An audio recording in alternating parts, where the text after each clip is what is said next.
Welcome to One Little Park, a place dedicated to all things theme parks. On this week's Discovery episode, we're heading back to a galaxy far, far away on the one and only Millennium Falcon, so stay tuned for details about the Millennium Falcon Smugglers Run ride at Galaxy's Edge. If you like this video, please subscribe and check out my other ones. Share them with your friends and on social media. I put out videos every Friday with some bonus episodes along the way. Star Wars fans have waited their entire lives for the opportunity to sit in the cockpit of the Millennium Falcon and make the jump to hyperspace on a thrilling adventure, starting on May 31st in Disneyland. That's literally just around the corner, and August 29th in Disney's Hollywood Studios. Guests will be able to do just that. Millennium Falcon Smuggler's Run will be the first of 2 attractions coming to Star Wars Galaxy's Edge this year. Before we go into ride details, let's look at why the Falcon is on Batuu in the first place. Near the queue of the attraction, and I assume throughout Galaxy's Edge, a sign is posted stating Onaka Transport Solutions is in need of flight crews, presumably to work aboard the Millennium Falcon. OTS is a semi-legitimate cargo transport business created by the space pirate Hondo Onaka. At some point after the Battle of Crate, seen in The Last Jedi, Chewbacca and Rey make their way to Black Spire Outpost on Batuu. Chewie and Hondo have met before, even working together along with Han Solo. Because of the damage suffered from the Battle of Crate, the Falcon is in need of repair, and Chewie entrusts Hondo with bringing her to her former glory. As payment, Hondo is allowed to use the fastest ship in the galaxy as part of his transport business while it's under refurbishment. And unless this means the Falcon doesn't make an appearance in Episode 9, then the timeline of the events happening in Galaxy's Edge seem to be between Episode 8 and Episode 9, if that's something you were concerned with. When guests first enter Galaxy's Edge, the Falcon will not be the first thing seen. In fact, you will have to make your way past droids and through the marketplace before you turn a corner and lay eyes on the 100-foot-long, battle-scarred, life-size piece of junk. And the queue of the attraction allows guests to get more unique vantage points of the outside of the Falcon as it winds around.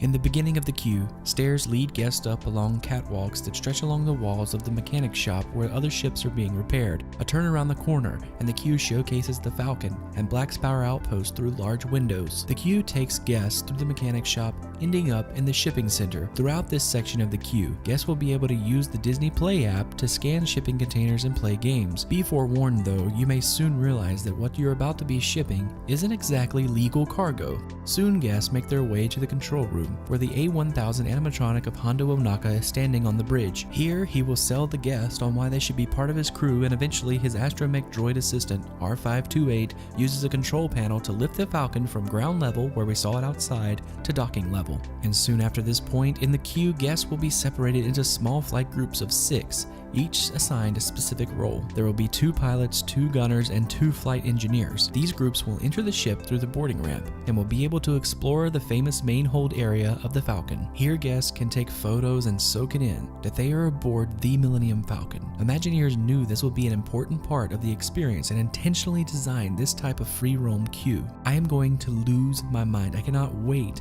to take pictures with the chess game, the iconic circular hallway. It's just gonna be absolutely fantastic. I'm going to be a grown man crying on the floor.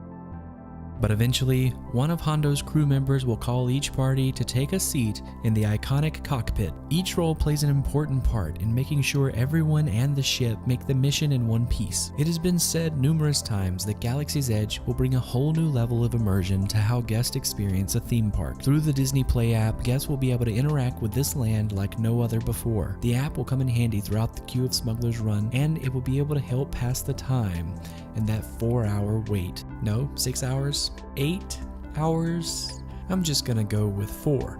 To bring the simulation to life, Disney Imagineering partnered with ILM X-Lab, the same division of Lucasfilm that brought to life Star Wars Secrets of the Empire. You know, that really cool VR experience at the Void in Disney Springs in downtown Disney? Yeah.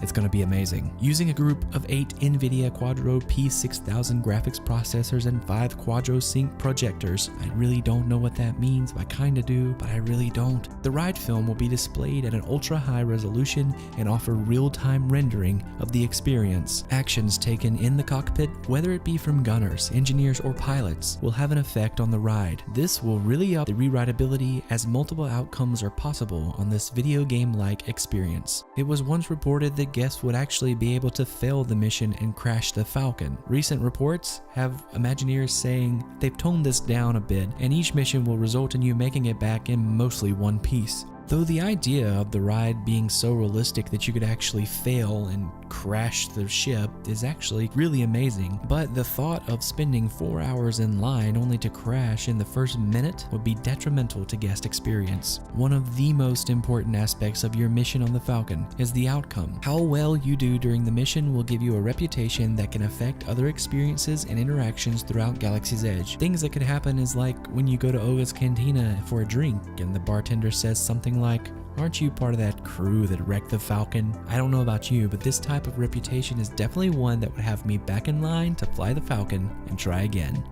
And that's all I have right now, but I want to hear from you in the comments down below what you think about Millennium Falcon's Smuggler's Run. We may or may not get further details from the Star Wars Celebration next week, but if we do, I'll be doing a recap of Celebration and posting it on the Tuesday following the event. So be sure to subscribe and hit the bell to be notified for that video and my upcoming videos. I have a really great line out of theme park history videos coming out of not just Disney, but Universal and other parks throughout the world. I'm going to put out one of those videos every single Friday. And remember, sharing is caring. You never know who will want to visit one little park. And until next time, see you around, kid.